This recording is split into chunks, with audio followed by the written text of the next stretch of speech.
गीता की शादी को अभी कुछ ही दिन हुए थे। लाल रंग की साड़ी में आज वो बला की खूबसूरत लग रही थी। सज धज कर वो किटी पार्टी के लिए जा रही थी। तभी गीता, मैं कुछ दिनों के लिए गांव जा रही हूँ, तब तक तू यहाँ सब संभाल लेना। हाँ माँ जी, आप ऐसे अचानक? हाँ बेटा, तू तो जानती ही है कि गांव में हमारे कितने सारे खेत हैं। अब तक तो सभी खेत भी बंजर हो गए होंगे, इसलिए एक बार उनको जाकर देखना पड़ेगा। लेकिन माँ, आप अगले 1 साल तक गांव नहीं जा सकती। अरे क्यों बहू?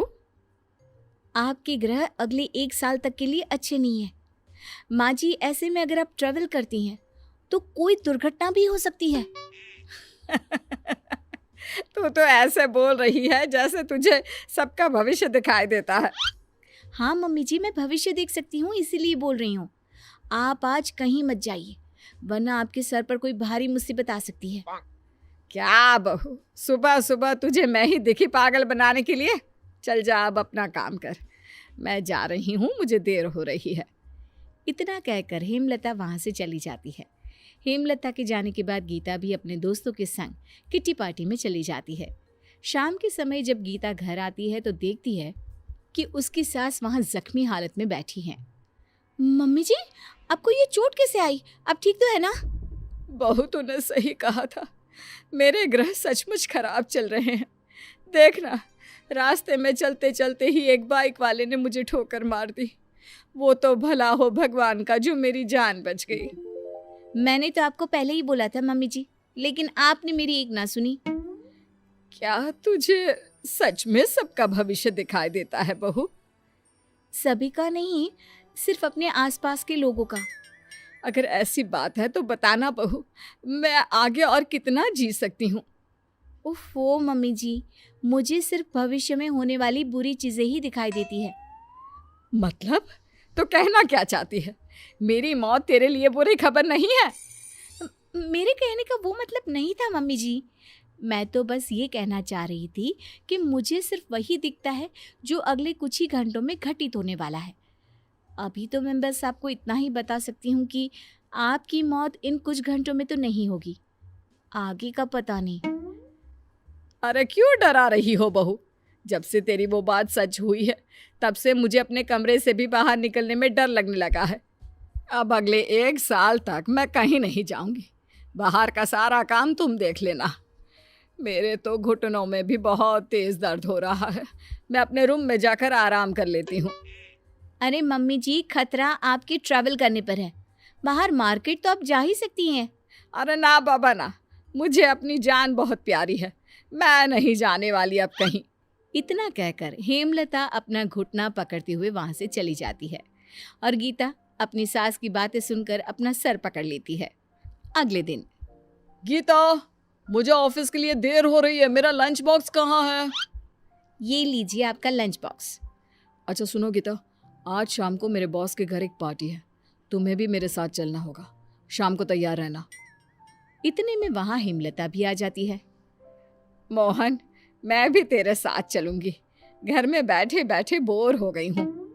पर माँ, पार्टी में सिर्फ फैमिली का एक सदस्य ही जा सकता है।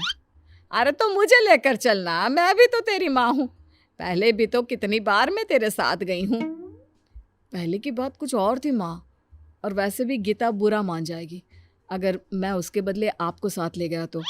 वाह बेटा वाह, अपनी पत्नी की बड़ी फिक्र है तुझे, कभी मेरी भी फिक्र कर लिया कर बेशर्म। मम्मी आप समझिए ना प्लीज, मुझे कुछ नहीं समझना, मैं तेरे साथ चल रही हूँ, बस बात खत्म। अपनी माँ के सामने मोहन और करता भी क्या, बेचारा मुंह लटकाकर वहां से चला जाता है। गीता भी खड़ी चुपचाप सब देख रही होती है। गीता, मैं अपने बेटे के साथ पार्टी में जा रही हूँ, तू मेरी पीठ पीछे घर का अच्छे से ध्यान रखना। जी मम्मी जी, आप जाइए। हेमलता जा रही होती है तभी उसकी नजर रसोई में पड़े ढेर सारे पकवानों पर पड़ती है। बहू, रसोई में इतने सारे पकवान किस लिए है? मम्मी जी, मैंने आपको बताया था ना, मुझे भविष्य में होने वाली बुरी चीजों का आभास पहले ही हो जाता है। तो तूने अब क्या देख लिया बहू? कहीं अब मेरे सीधे परलोक सिधारने का टाइम तो नहीं आ गया?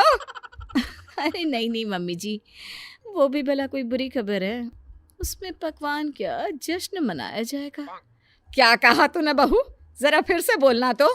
अब मैंने कुछ नहीं कहा मम्मी जी। वो क्या है ना, मुझे दिखाई दिया कि अगले कुछ घंटों में आपकी प्यारी बेटी यानी कि मेरी ननद यहाँ पधारने वाली हैं, तो मैंने सोचा क्यों ना उनके लिए थोड़े पकवान बना कर रख लूँ। क्या? सच में? बहू ये तो बहुत अच्छी खबर है, लेकिन तूने तो कहा था कि तुझे भविष्य में होने वाली सिर्फ बुरी चीजें ही दिखाई पड़ती है। अब इससे बड़ी बुरी खबर और क्या होगी मम्मी जी? अरे ये तो फुसफुसा कर क्या बोल रही है? अब मम्मी जी, यही कि कभी कभी अच्छी चीज़ें भी दिख जाती है। अगर ऐसी बात थी तो तूने मुझे पहले क्यों नहीं बताया? मेरी बेटी इतने दिनों बाद घर आएगी और मैं ऐसे बाहर जाऊंगी, अच्छा थोड़ी ना लगेगा। नहीं नहीं माँ, आप जाइए, उन्हें मैं संभाल लूंगी। नहीं, मैं कहीं नहीं जा रही। तू एक काम कर, तू ही चले जा। गीता मुस्कुराते हुए वहाँ से चली जाती है। थोड़ी ही देर में मोहन भी घर पहुँच जाता है और गीता को पार्टी के लिए तैयार देख पूछता है, अरे ये क्या गीता, तुम तैयार होकर क्यों बैठी हो? पार्टी में तो माँ जा रही है। हाँ, वो पहले जा रही थी पर अब नहीं, क्योंकि अब उनकी प्यारी बेटी जो यहाँ आ रही है। क्या सुनैना आ रही है? वो भी ऐसे अचानक? अब हादसे तो अचानक ही होते हैं ना। क्या कहा? ओफो मोहन, हम लेट हो रहे हैं, चलो ना चलते हैं। इस तरह गीता मोहन के साथ पार्टी में चल देती है। ऐसे ही 3 दिन बीत जाते हैं। अब हेमलता भी गीता की भविष्यवाणी पर आंख मूंद कर भरोसा करने लगती है। कुछ दिन बाद, गीता आज खाने में क्या बना है? मम्मी जी मैंने खाने में कुछ नहीं बनाया। लेकिन क्यों बहू? क्योंकि मुझे आज फिर भविष्य दिखा। अगर मैंने कुछ दिन खाना बनाया तो आप सभी का पेट खराब हो जाएगा। और इतना ही नहीं, मैंने तो ये भी देखा कि मेरे हाथ का खाना खाकर आपको खून की उल्टियां होने लगती हैं। फिर हम आपको हॉस्पिटल लेकर जाते हैं जहां डॉक्टर। अरे बस बहू बस, रहने दे, खाना मैं खुद ही बना लूंगी। तू तू जा अपने रूम में और कुछ दिनों तक रसोई के आसपास भी मत भटकना। गीता अपनी सास की बातें मानते हुए वहां से चली जाती है। कुछ दिनों तक हेमलता ऐसे ही रसोई का सारा काम करती रहती है और गीता को रसोई में घुसने तक नहीं देती। तभी एक दिन, माँ मैं आजकल देख रहा हूँ आप घर का सारा काम अकेले ही कर रहे हो, गीता को क्या हो गया? अरे नहीं बेटा, मुझे उसके हाथ का कुछ नहीं खाना। पर माँ क्यों? देख वैसे तो बहू ने तुझे ये राज बताने से मना किया है, पर तू पूछ ही रहा है तो बता देती हूँ। गीता को ना भविष्य दिखाई देता है। हमारे साथ अगर कुछ भी बुरा होने वाला होगा तो वो उसे पहले ही पता चल जाता है। क्या? ये सब किसने कहा आपसे? अरे बहू ने मुझे खुद बताया और ये भी कहा कि ये सीक्रेट मैं किसी को ना बताऊं, पर तू मेरा बेटा है ना, इसलिए तुझे बता रही हूँ। अरे ऐसा कुछ नहीं होता माँ, गीता आपसे मजाक कर रही होगी। मोहन के भरोसा ना करने पर हेमलता उसे शुरुआत से सारी बातें बताती है कि कैसे एक के बाद एक गीता की भविष्यवाणी सच होती चली गई। जानते हो बेटा, उसने बोला है कि अगर वो खाना बनाएगी तो हम सबका पेट खराब हो सकता है, मुझे खून की उल्टियां भी हो सकती है और फिर मेरी जान भी जा सकती है। मैं अभी मरना नहीं चाहती बेटा। अपनी माँ की बातें सुनकर मोहन सोच में पड़ जाता है। उसे समझ में नहीं आता कि अब वो करे भी तो क्या करे। तभी उसके दिमाग में एक आइडिया आता है और वो अपनी माँ के कान में फुसफुसाने लगता है। जिसके बाद हेमलता गीता को आवाज़ देती है और चाय बनाने के लिए कहती है। मैंने आपको बताया था ना मम्मी जी, मैं कुछ दिन आपके लिए खाना नहीं बना सकती। अरे चाय कोई खाने की चीज़ थोड़ी ना है जो उसे पीकर मैं मर जाऊंगी। तू जा, जल्दी से मेरे लिए चाय बना कर लिया। गीता मुंह बनाते हुए रसोई में चली जाती है और सबके लिए चाय बनाने लगती है। थोड़ी देर बाद गीता रसोई से बाहर आती है और सभी को चाय देती है। अरे वाह गीता, चाय तो तुमने बहुत अच्छी बनाई है। गीता कुछ कहती उससे पहले ही हेमलता दर्द से चीखने चिल्लाने लगती है। हाय, मेरा सर दर्द से फटे जा रहा है। अरे कोई डॉक्टर को बुलाओ जल्दी से। मोहन डॉक्टर को फोन करने ही जा रहा होता है कि हेमलता के मुंह से खून निकलने लगता है।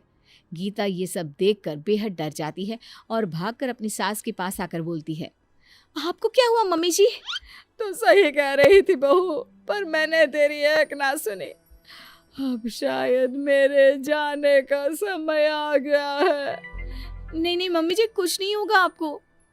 हाँ माँ, ऐसा कुछ नहीं होता। हम लोग अभी आपको हॉस्पिटल लेकर चलते हैं। मोहन आगे कुछ बोलता इससे पहले हेमलता को फिर से खून की उल्टी होती है। लगता है मेरा समय सच में आ चुका है। तेरी ये भविष्यवाणी भी सच हो गई। अब मेरे जाने के बाद सबका ध्यान रखना बहू।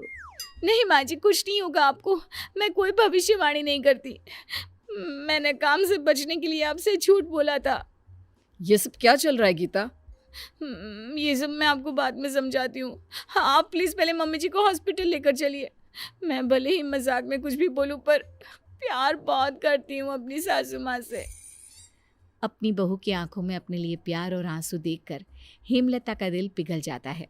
वो अपनी बहू के सर पर हाथ रखते हुए कहती हैं, मैं ठीक हूँ बेटा, मुझे कुछ नहीं हुआ है। ये सब एक ड्रामा था जो तेरे पति ने ही मुझे करने को कहा था। ये सब सुनकर गीता चौंक जाती है। अगर आप ऐसा नहीं करती मम्मी, तो आप कभी सच नहीं जान पाती। आपको कैसे पता इन सब के बारे में?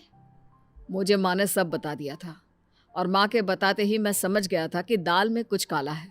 लेकिन अब पता चला कि यहाँ तो पूरी की पूरी दाल ही काली है। गीता शर्मिंदगी से अपना सर नीचे कर लेती है। मुझे माफ़ कर दीजिए, मुझे ऐसा नहीं करना चाहिए था। माफ़ी मुझसे नहीं, माँ से मांगो। तुम्हारे कारण माँ ने एक एक पल डर के साए में जिए हैं। मुझे माफ़ कर दीजिए मम्मी जी। माफ़ तो मैंने तुझे तभी कर दिया था जब तेरी आंखों में अपने लिए आंसू देखे थे।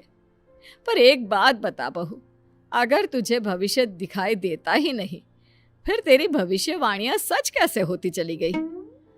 दरअसल मम्मी जी, जिस दिन आप अपने गांव जा रही थी तो मुझे लगा घर का सारा काम मुझे अकेले ही करना पड़ेगा। ये सोचकर मैंने आपसे हवा में ही बोल दिया था कि आपके ग्रह खराब चल रहे हैं। और फिर मेरा वो एक्सीडेंट कैसे हो गया? वो सिर्फ एक संयोग था, और जब उसके बाद आपको मेरी भविष्यवाणी पर अटूट विश्वास हो गया तो मैं हर बार काम से बचने के लिए इसे अपने हथियार के रूप में इस्तेमाल करने लगी।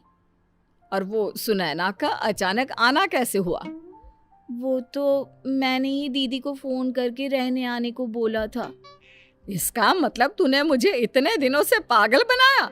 सॉरी मम्मी जी, मैं आगे से कभी ऐसा नहीं करूँगी, और अब से घर का सारा काम मैं खुद करूँगी।